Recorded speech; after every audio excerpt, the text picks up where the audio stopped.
Let's talk a bit about Manchester United's 1-1 draw at Chelsea.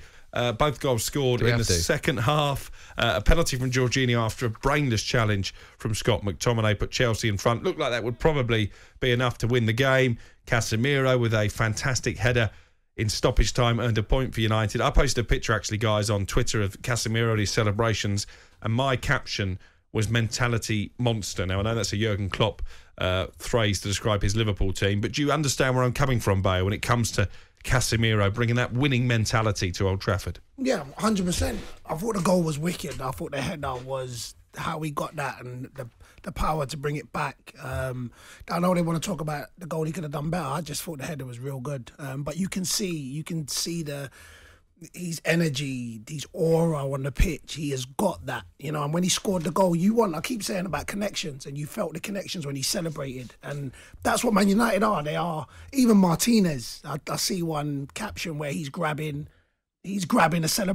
supporter, and he said, "I don't know you, but I love you," and it's that connection, and I think that's what football's about. But you can see Casemiro's come in, and it's that air of confidence and ability. You can see it, man. It's I don't like it, but I know you Man United supporters do like it. It was a good point for United. I mean, they dominated the first half. First 25 minutes, really. And Graham Potter made a tactical change. Give him some credit, because that sort of took the game away from Manchester United.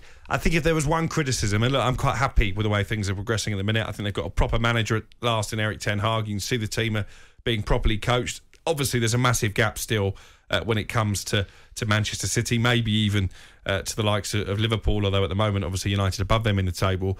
But if I'm being hypercritical, that lack of cutting edge, Marcus Rashford did everything right until he got in front of goal, and he seems to keep hitting the goalkeeper. If they had a Erling Haaland in that team, and I know they don't grow on trees, United win the game. They're 3-0 up before Graham Potter makes that change. Yeah, I do agree. They have a goal scorer. Obviously, he's been rightly left out the squad, and we will talk about him. We'll talk about him now. I mean, do you think if Ronaldo plays yesterday, and I admire the stance that Ten Hag has taken, I think it's absolutely the right thing to do. If he plays, do they win the game? Does he take one of those chances in the first half an hour? Yes. Yeah, I think he does. You can't. He scored 700 goals, so just that alone. I think they win the Newcastle game as well. Yeah, that alone. If they keep Ronaldo on the pitch. But then the question is, do they make that many chances? Exactly. If he is, so it's a cat and mouse question, and I get that. I understand that. If we're going to talk about him now, innit? Yeah. So for me, I rate Ten Hag for dropping him out of the squad. I rate him highly for that, because that's not easy. But then I agree with you, Crookie. I think that he knows he's got a problem. He's got a shadow in the sense of Ronaldo, and I think Ronaldo's actions has just made it easier for him to manoeuvre the way he wants to manoeuvre. Yep. I think it was wrong. You know, the maddest thing is, I think, look, him saying he doesn't want to come on, I've never said, you know what, Gaffer, I don't want to come on. I have been mad that Gaffer's only given me 3 minutes. That's happened. Where you're like, well, we're winning. Like, are you trying to say if I come on with the last 15 minutes, we're going to lose? So that's something for his ego, which I get. The major thing is him walking off before the game was done. You know, and I'm not talking on him, but he could have just waited for the final whistle to go, and we've all done that. I definitely have done it. Blew the whistle, everybody's clapping, and you walk in. Yeah. You know what I'm saying? You don't make it back. You just walk in, and if you wanted to leave straight away, so be it. But him leaving before the game had finished was that petulance in him to say, okay, see me walk off. This is my moment where... And that's, to be fair, that's the only bit. Him refusing, that's his prerogative. I think it's wrong, but that's his prerogative to say, well, you give me 3 minutes. What are you trying to say? You can't give me 15. That's the problem, but I do rate how he dropped him from the squad. I do. He knew... Look, Cristiano Ronaldo knows exactly what he's doing there. He's walked off. He knows the camera's going to be on him. He knows every story is going to be about him. He knows that he made the wrong decision. He's been rightly punished, rightly kept out of the squad, in my opinion. It'll be interesting to see what he does now in terms of the Sheriff game coming up, where Cristiano, as most minutes have come from the Europa League, is he going to go straight into the team? I don't know. Is all going to be forgiven? Who knows? His statement that he brought out was a bit half-hearted, in my opinion. Wasn't an apology. There was no real apology, which shows me I don't think he thinks he'd done anything that severe. He's let out the statement saying he'll learn from it, etc. But look, he's a fantastic goal scorer. I do, as you said, Bayo, as well, that would they create as many chances with him on the pitch?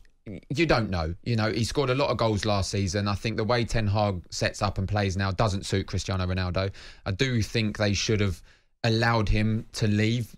But nobody wanted him. Partly his apart fault from as a well. club in Saudi Arabia. I was just saying that partly his fault as well for not lowering his demands. I think if he lowered his demands and expectations, someone would have wanted him. Now, do you lower your wages that you've signed for a contract to go somewhere else? He's a billionaire, as Roy Keane said. So I don't think wages should be that much of an issue. I love the way Ten Hag handled this. At first, I thought he could have handled it a little bit better in terms of coming out immediately after the game, basically calling Cristiano Ronaldo out. I thought that could have been handled in-house, but he didn't. And he said he'll deal with it, and he did deal with it. And look, the fact they're winning as well, beating Tottenham, drawing to Chelsea. I think they've turned a corner as well. I think they're clicking now. I think they're looking very good, Manchester United. To say that after the first two games, Brighton and Brentford, you wouldn't believe that this is the same team. And you have to give Ten Hag credit for that, because actually on our Game Day podcast, which will be available again around about lunchtime tomorrow, Sam Matterface was saying last week it's taken a while for United. Well, it hasn't taken a while for Erik Ten Hag. When you look at the fact we're only 11 games into the season, the first two were an absolute disaster. Apart from the Manchester derby, I think it's been pretty solid since then. They've beaten Liverpool, they've beaten Arsenal, they've beaten Tottenham, they've drawn with Chelsea. I think he deserves an awful lot of credit, Erik Ten Hag.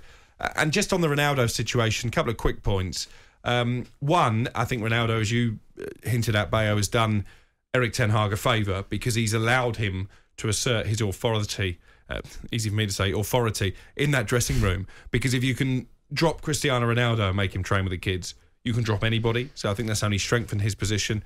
And I want to talk about Roy Keane as well. Now, it was brilliant television last night, him and Gary Neville going toe-to-toe, Jimmy Floyd Hasselbank trying to get a word in where he could.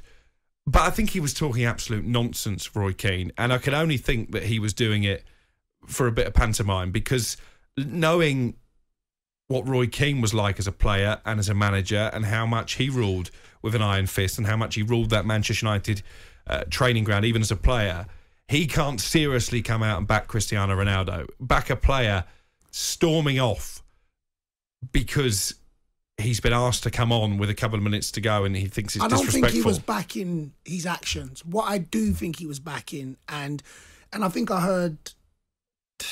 heard somebody say this on talkSPORT, he is the best player that ever played.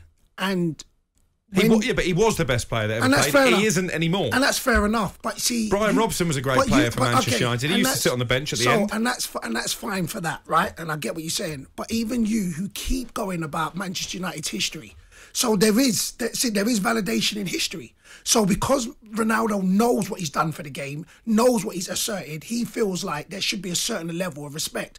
We've been players. I will not lie. Even at Wickham, my last season when I was sitting on the bench, which I was cool, there was games where I'm thinking, rah, are you trying to say if you bring me on for the last 50 minutes, I'm going to take the team backwards? So as for us as individuals, there's a standard, and I get it. And they made the great point. Either he has to go to somebody who is not looking to win everything so he can play more games, or accept that he is going to be able to influence games other than just being on a pitch for 90 minutes. So I think he was backing the fact that Ronaldo has done so much for the game, and he feels like there's a level of respect that should come to him, which, rightly so, none of us can put our minds into that because we've never been where Ronaldo's been.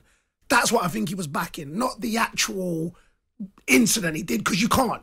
I don't care who you are, you shouldn't walk off the pitch before the game. I don't care who you are, and he knows that.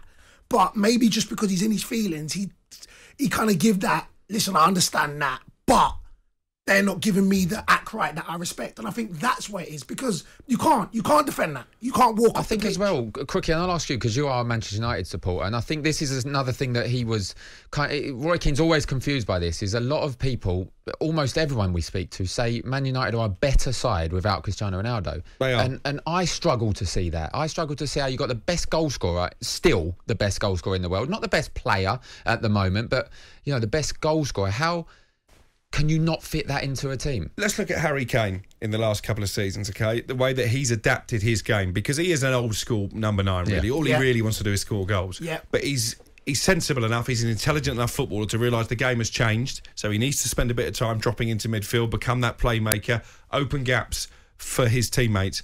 Ronaldo can't do that. Ronaldo does not have the legs to get him around a pitch in the modern day Premier League arena. So he runs less. He knows this. Ronaldo runs less. So therefore, I don't think you fit him into most teams in the Premier League. So let me throw this to you now. So last season, when United was in a worse position than now, he was your only shining light. Scored a hat-trick against Tottenham at home. You know, he was your only shining light. But I think he's gone backwards since then. And you know why I think he's gone backwards? Because he's not playing. Because he missed most of pre-season. Okay, there were personal issues for that. Of course. But listen, he's the fittest guy in the world. I mean, his body is absolutely incredible. But that doesn't give you that match sharpness, that training ground sharpness. The fact he missed pre-season set him backwards, the fact he's not playing games is set him backwards. So he's not match ready. His ego won't allow him to accept that, but that is the case. But, okay, and I agree with all that. And that's why I think he's pondering so much to play, because he wants to get back to it. And this is where I keep coming back. So you can acknowledge that he was your only ray of light last season, scoring the goals, second. But last season was last season. But you know, it's all about your next game. Roy Keane used to say that. But you know himself. What? But this is what I'm trying to get at, and this is, I believe, what is so wrong. Not even just in football, in society. It's like, so nothing you've done can hold you in good stead. So if, like, you know what, he scored X amount of goals last season, and this is what I'm talking about, the balance even with him. He's like, well, give me a run again, because when we was at our darkest, I was the one stepping up. But all of a sudden, we're moving forward, and now I've got no place in this team. If the team's so much better and I was scoring goals, would we now not be a better team because I was scoring goals in a worse team? But no? This is also the player who, at the first sign of trouble, first sign that we weren't going to qualify for the Champions League, he wanted out. Oh yeah, listen, that's your team, innit? That's. But again, but we can't forget that, and we can't forget the first time he was a Manchester United player. He spent 2 years trying to join Real Madrid. This is not someone who has just holding undying love for the football club. And I think sometimes the United fans who defend Ronaldo and say he's bigger than the football club, they forget that.